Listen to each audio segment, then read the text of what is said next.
Hoje, dia 27 de agosto, é dia de Santa Mônica, mãe de Santo Agostinho. Amanhã nós celebramos Santo Agostinho.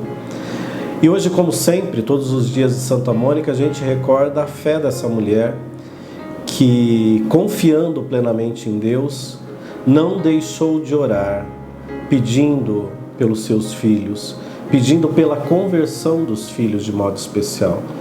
Mais de 30 anos essa mulher rezou, clamou, até que Deus ouviu o seu pedido e Agostinho se converteu. Não deixe de rezar. Seja uma mãe fervorosa, seja um pai fervoroso, a exemplo de Santa Mônica. No tempo de Deus, não no nosso, o milagre acontecerá.